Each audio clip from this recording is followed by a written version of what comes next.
আসসালামু আলাইকুম। এইচএসসি ২০২৫ সালের পরীক্ষার্থীরা, তোমাদের জন্য ৩টি দুঃসংবাদ।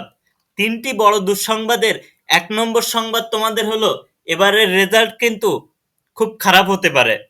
২ নাম্বার দুঃসংবাদ হচ্ছে, তোমাদের গ্রেস মার্ক থাকছে না। ১-২ মার্ক দিয়ে পাস করিয়ে দিবে, কিংবা ১-২ মার্ক দিয়ে তোমার ৭৯ পেয়েছো ৮০ করে দিবে, এরকম সিস্টেমটা বাতিল হয়ে যাচ্ছে।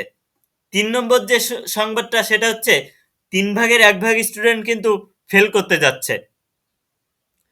তো এটা কেন? এই ৩টা দুঃসংবাদ কেন তোমাদের? এর আগে তো এই দুঃসংবাদগুলো ছিল না। এর আগে কি হইতো? পাস করাই দিত ৮০% এর উপরে। কিন্তু এবার কিন্তু ৩ ভাগের ২ ভাগ পাস করতে পারে আর ১ ভাগ ফেল করতে পারে। কেন? কারণ আগে অন্তর্বর্তীকালীন সরকার ছিল না, আগে ছিল আওয়ামী লীগ সরকার। আওয়ামী লীগ সরকারের আমলে যদি আমরা দেখি, এইচএসসি ২০২৫ সালে ২৪ সালের আওয়ামী লীগ সরকারের আমলে যে পরীক্ষাটা হয়েছিল, এইচএসসি পরীক্ষা, সেখানে পাস করছিল ৭৭.78%। তার মানে 77.78% পাস করছিল, মানে 23% স্টুডেন্ট ফেল করছিল। এবং এসএসসির ক্ষেত্রে আমরা অন্তর্বর্তীকালীন সরকারের দিকে যদি খেয়াল করি, এসএসসির ক্ষেত্রে ২০২৫ সালে পাস করছে কত? ৬৮%। এসএসসিতে কিন্তু খুব কম স্টুডেন্টই ফেল করায়, সেখানে যদি ৬৮% ফেল পাস করছে আর ফেল করছে ৩২%, ১০০%-এর ভিতরে, তাহলে এই যে এসএসসি পরীক্ষায় খুব কম স্টুডেন্টদের ফেল করায় সরকার, তবে ৩২% যদি ফেল করায় এসএসসিতে, তাহলে ২০২৫ সালে এইচএসসি পরীক্ষা যারা তোমরা দিয়েছো, তোমরা তো এমনিতেই তোমাদের পরীক্ষা দিয়েছো, পরীক্ষা খারাপ হয়ে গিয়েছে, তার উপরে রেজাল্টও মনে করো যে আগের তুলনায় খারাপ হয়ে যাবে।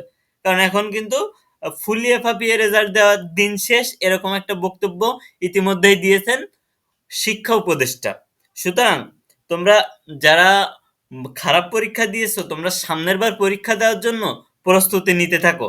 সামনের বার প্রস্তুতি, এটা বলছি কেন? কারণ যে ৩ ভাগের ১ ভাগ স্টুডেন্ট যদি ফেল করে, তার ভিতরে তুমিও পড়ে যেতে পারো। আর আশা করি তুমি পড়বে না, তবে বিষয়টা হচ্ছে তুমি পড়াশোনা শুরু করে দাও। তুমি যে বইতে পড়ছিলে, যে বই পড়ে তুমি এই যে এইচএসসি পরীক্ষা দিছিলে, ওই বই, সেম বই আবার রিভিশন দাও।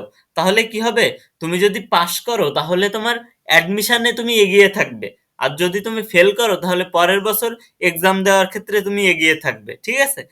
সুতরাং তোমাদের ছিল আজকে এই ৩টি দুঃসংবাদ। সুতরাং তোমরা যারা হচ্ছে খারাপ পরীক্ষা দিয়েছো, তারা অবশ্যই অবশ্যই এখন থেকেই পড়াশোনা শুরু করে দাও।